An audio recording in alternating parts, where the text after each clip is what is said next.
Right, so I imagine by now most of you have already seen the snippets from that brand new AI video generation software, VEO3 by Google.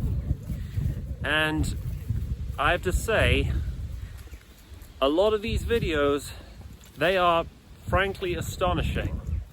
You would not be able to immediately guess right away just by looking at them that they were all completely synthetic, all AI generated. It is really impressive, the level of quality that goes into these generations. They are almost completely lifelike. In fact, I think they probably are lifelike. There are some minor tells here or there, like some characters' faces become obscured or pixelated if they're out of focus. And it really seems to struggle with words, with spelling. But for the most part, in terms of visuals and in terms of sound, it can replicate any kind of film footage entered into a prompt. It's equally as astonishing as it is terrifying. It's really interesting just how in the past 5 years, how rapidly the development of AI has accelerated. Remember back in 2015, there was this funny meme, this website being shared around called notjordanpeterson.com. It was a language learning model which it was trained to listen to the recorded lectures of Professor Jordan Peterson in order to create an artificial intelligence neural network software that could replicate his voice according to written prompts, and people were making him say all kinds of wacky, edgy stuff. But that was back in 2019, and obviously it was not perfect. You could tell that it wasn't really Jordan Peterson saying those things. It still sounded mostly quite synthetic. Yes, I think the software was UberDuck, and there were other. I remember lots of people were using UberDuck in the Discord servers I was in back then. Anyway, that was around 2019 and 2020, and then GPT-3 was released. We're now reading news articles about college students submitting essays and assignments that were AI generated. A new unanticipated type of plagiarism. AI could now do your homework for you. And then, later that same year, we saw the AI art boom. There was, I think, software that was devised like DALL-E and Midjourney. People could now generate their own images according to a written prompt. AI was now already taking over the digital art industry or the real art industry. I think I recall reading a news story about an AI generated artwork that won a prize at a contest. And then in early, I think it was 2023, 11 Labs IO was released. And this time, last time we all poo-pooed and ridiculed the idea of AI being able to clone human voices.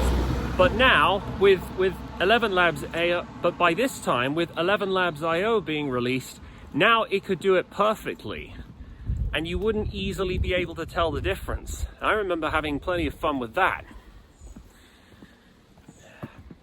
And then later that year, I think in December 2023, Suno AI was released. Now AI could compose music, and it could compose good music according to a written prompt. And now here we are. We finally reached the end stage of the AI boon. AI can now digitally recreate or generate any kind of visual footage according to a written prompt with astonishing accuracy. And to the untrained eye, you wouldn't be able to tell what was real and what isn't. The list of things that AI cannot do is rapidly shrinking. Already, it feels like we're on the cusp of a brand new age, the post-reality age. Because we're now living in an age where, from this point onward, we simply won't be able to trust any form of visual or sound-based media anymore. How can we now know from this point onward that anything we see or anything we listen to is fake? And it's only going to get better from this point onwards. Those little tells that I was referring to earlier, where people would have, say, extra digits on one or two of their hands, or garbled text being illegible in the corner of the screen, that's only going to be patched as newer firmware updates keep getting added to the software. It's just going to keep on improving and improving until it consumes everything. And then there's the matter of the entertainment industry in Hollywood. Part of me wonders if this could possibly spell the end days for the entertainment industry as a whole. I mean, what is even going to be the point nowadays of shooting a big budget film project with expensive cameras, post-production studios, or even massively overpaid actors and movie stars, when all you need to do is just enter a few text prompts into a machine, maybe make some minor adjustments to it here or there, and produce a feature-length film. I don't know if it's gotten to that stage just yet, but really it's only a matter of time, isn't it? So yeah, it's a very interesting time to be living in. And yes, I remember, I referred to this as the post-reality age, but more broadly, the rate at which AI is developing is so astonishingly fast. It's really only a matter of time before humanity itself becomes obsolete. How long is it going to be before AI basically automates any and all kinds of work that consist of production of goods, or even things like office jobs? All kinds of jobs are going to be lost to AI. Things like graphic design, anything involving maths, anything involving cars are probably going to be AI driven. And I work as a mailman for, so that means I'm probably going to lose my job. Yeah, I remember. There's actually a term for this. People call this the singularity. The age where every major job, every facet of modern life has been completely taken over by AI, and we no longer need to work anymore. Because all the robots do all the work, like in that film, WALL-E. So, what are my thoughts on that? What are my thoughts on the idea that not only will we never be able to trust any kind of visual media that we come across on any screen ever again, but also the idea that the vast majority of people are going to be out of work? What does that mean? Well, it's hard for me to say. I guess it does sound quite grim and daunting, I can understand, to a lot of people. And I've noticed that I feel that the ones who are most vocal about the AI transformation are those who are already engaged in some kind of creative outlook, like digital artists or hobby artists. And it's perfectly understandable why those people would be afraid, because they're the ones who stand to lose work from AI. And by the way, I don't often talk about this, but I actually compose music on Logic Pro X. I never really share any of my creations. I haven't done that yet. But AI has already made me obsolete. But I still compose music anyway, and I'll explain why later on. So with all the things that AI can do, it can write books, it can write college essays, it can solve equations. I think it's been able to do that for quite some time now. It can create art, it can entertain us with any kind of visual vignette according to a written prompt. It could probably one day invent feature films for us that are royalty free. Oh yeah, and that's another thing. The whole issue with copyright is going to be another matter, because since these AI neural networks, these language modules, what they do is they train themselves by examining a public body, a public corpus of works that are done by many different artists or many different creators, and amalgamate each of them so that it can replicate the style. It's going to be impossible to tell if one of them's been plagiarized or not. Although one could make the argument that that is what normal human creators do already. So it's like, where do we draw the line? Anyway, what are my thoughts on this? The idea that AI will consume absolutely everything, will be part of the singularity where there's no work in the future, and any kind of creative output has already been replaced by AI. Well, here are my thoughts.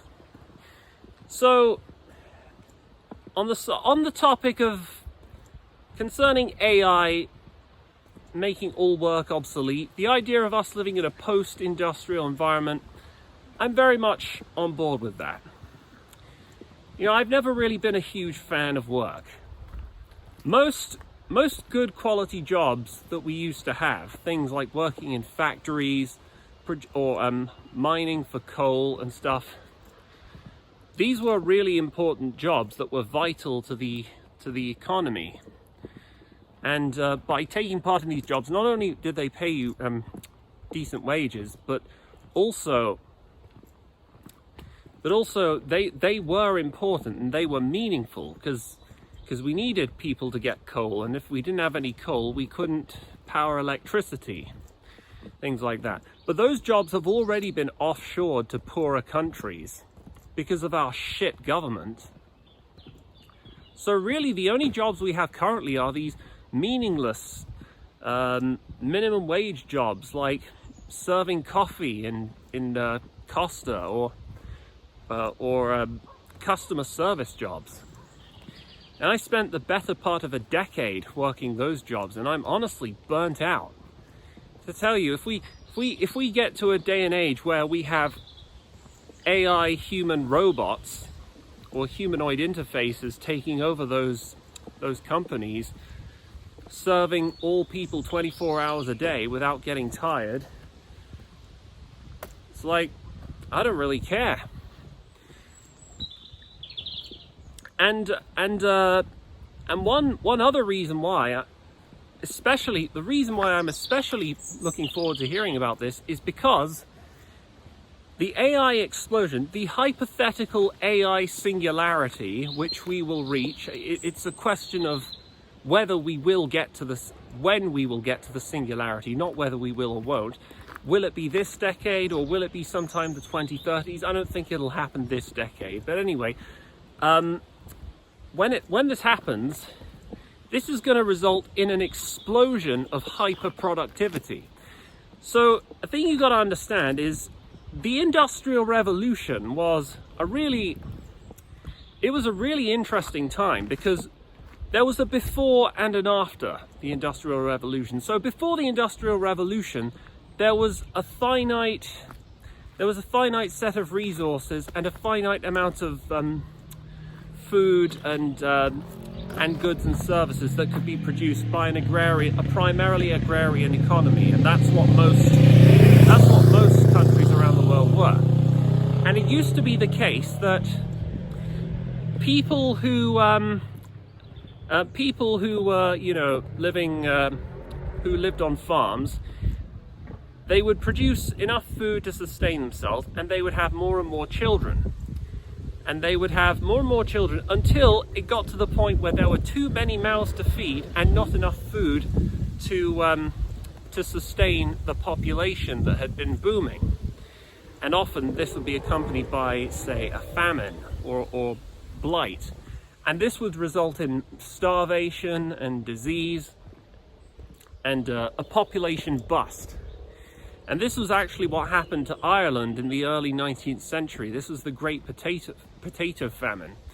Because sadly, Ireland was still a primarily agrarian economy at the time, and it hadn't industrialized yet.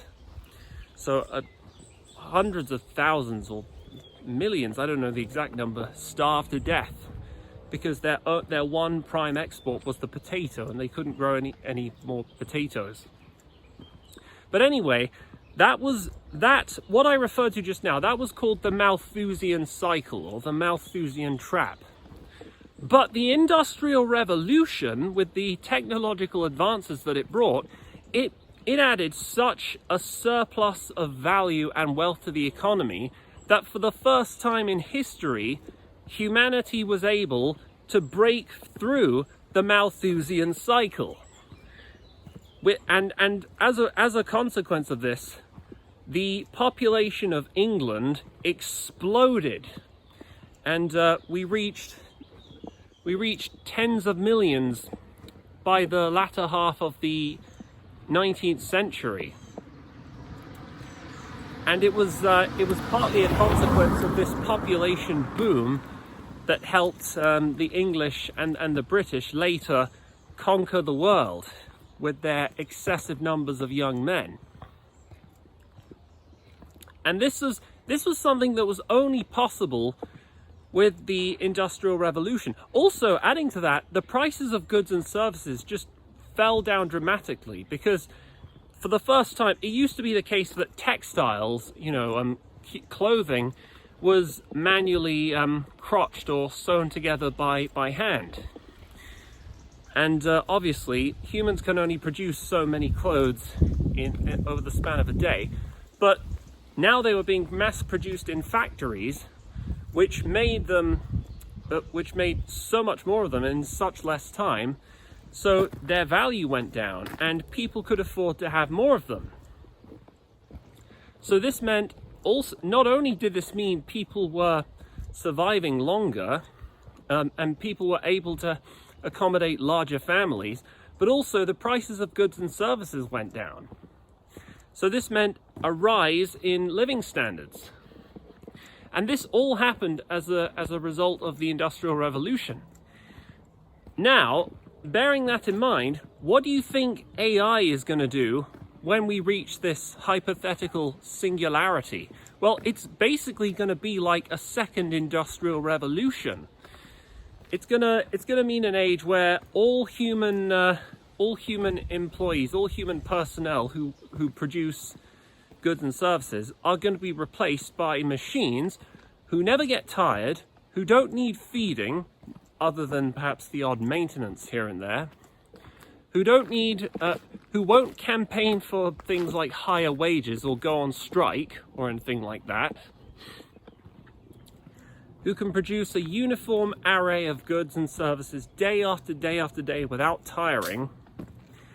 It's going to mean the prices of all goods and services are just going to absolutely crash. It's going to be more than enough, probably, to offset the inflation that's been happening over the past few centuries. Because that's another thing that the Industrial Revolution did. It increased the strength of the currencies, like the pound sterling, and it meant people were able to afford more goods and services with their money, because the values of goods and services went down. So we will live with such an overabundance of material wealth, and the only problem is, from that point onwards, people will have nothing to do. And now this is where the subject of UBI, or Universal Basic Income, comes in. People talk about UBI. Is it feasible? Is it even possible? And how different is it to, say, things like government handouts or welfare? Well, is it feasible? I don't think it's just feasible. I think it will become a necessity. Because what you got to understand is, even though I take a very dim view of the idea of working for a living, there's absolutely no way I'd go to work for free, I can tell you that. There are many people who don't think about work in the same way I do. There are people who live to occupy and engage themselves in some kind of meaningful work that contributes to their community and to the economy. And if those people find that they've been replaced, well, they're going to go crazy. I'm just letting the traffic pass.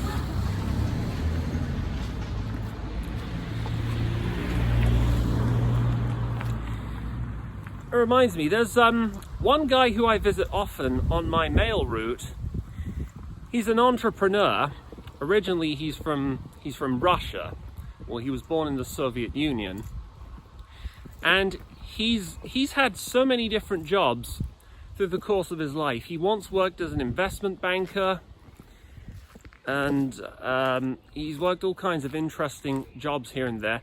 But then he eventually started setting up his own coffee business, where he grinds his own coffee, he roasts different flavors, packages them, and he even runs a cafe on the side.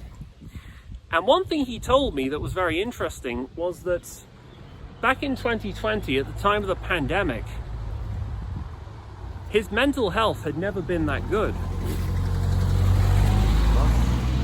His mental health crashed because he couldn't work and there was nothing for him to do. And this was very eye-opening for me, because it made me realize that yes, there's a lot of people who aren't pleased at the idea of work, a lot of people who would willingly choose not to go to work if they didn't need to. But for the most part, the global economy does not cater to the needs of those people. There are some people who just have this inbuilt desire to be productive and to work hard purely for its own sake. And those people are going to go absolutely insane. They're going to lose their minds when we reach the day and age of the singularity. It's probably, they're going to feel equally as, what's the word? They're going to feel the same sense of dysphoria at the center of the world, a world that is post-industrial, as people like me do in the world where we do need to work. And that's sure going to be interesting. Anyway, those people will most likely, they'll probably riot, or they'll cause, civil disturbances. And that's where UBI will be a necessity, because we're going to need to keep them contented. We're going to need to give them something to do with their time. The only question is, though, will it be enough? And then another thing to be considered is, once we reach this hypothetical stage, those people will probably need to engage or occupy themselves in some form of work, which is obviously, it's not going to be truly work in the true sense of the word, but they're going to need to keep themselves busy, even though the economic incentive of working hard and making a profit is no longer there. And this is the kind of thing that I'm not sure I would understand, but again, as I stated earlier, people are different. Like a workhorse or a Shetland sheepdog. They have urges to run around. A workhorse has a need to carry around heavy goods. A sheepdog needs to run around and herd cattle and sheep, because that's what they were bred to do. I'm just going to let these people pass. Thank you. It's okay.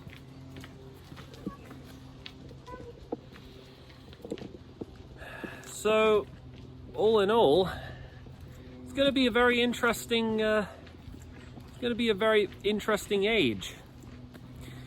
Then, of course, there's also the possibility, the distinct possibility that AI may become too powerful, and it will one day decide to get rid of us simply because it has no use for us anymore. I remember seeing this 30-minute video on this subject. It was interesting seeing the debate in the comments section as to how likely or how realistic the scenario was. But we got to keep in mind that this video wasn't put together by a nutty science fiction writer who liked reading magazines and watching science fiction movies. No. This was by AI programmers and researchers. And there's a lot of people who have previously worked together on AI softwares who have since signed petitions recommending that we stop or pause the development of AI in case this happens. But honestly, to those people, I say, there's simply no way we're going to put the genie back in the bottle. You cannot stop the tide of human progress. It is inevitable. It's frightening. You could individually choose to suspend all work and all research on this or that, but you can't change other people from doing the same thing, especially when another thing we got to consider is that the US, the technological hub of AI development now, which is mainly in America, we are largely in a competitive arms race with the Chinese, who have their own AI projects that they're working on. And if we and the Americans, if they choose to stop or to suspend all work on their AI, do you think the Chinese are going to reciprocate? Of course not. Because the Chinese are our enemies. And if we relent, if we choose to pause or suspend any progress on our AI development, then they're going to gain a foothold in the race. And as much as the idea of living in a world that is taken over by AI might be terrifying to some, I sure as hell don't want to live under what the Chinese people do currently, the social credit system. That. Yeah, I'd much rather we were ruled by omnipotent and omniscient machines than we were ruled by the Chinese. Oh yeah, and another thing I forgot to mention about the growth of AI is that it's going to mean the end of mass immigration. Because think about it, the whole economic rationale behind mass immigration, or the offshoring of vital industries towards poorer countries, is because it makes economic sense, right? Because the people who come over here are from people who come from poor countries with little to no conception of things like workers' rights or things like that, no sense of bargaining power. So they are willing to put up with more to earn less and thus outcompete the native population. I mean, that's probably one of the reasons, although I suspect there's a lot of other reasons that we keep getting these Johnny foreigners from God knows where, all different parts of the world, without even so much as a background check or even the basic demand that they integrate or anything like that. But when AI takes over, those people are going to be out of work as well, and we won't be needing them anymore, so we're just going to ship them straight back to where they came from. And that's another good thing to look forward to, although will it happen in time before we Brits in this country become or any Western country has their own indigenous population become only time will tell. Anyway, those are some other thoughts I had about AI. Anyway, see you guys later.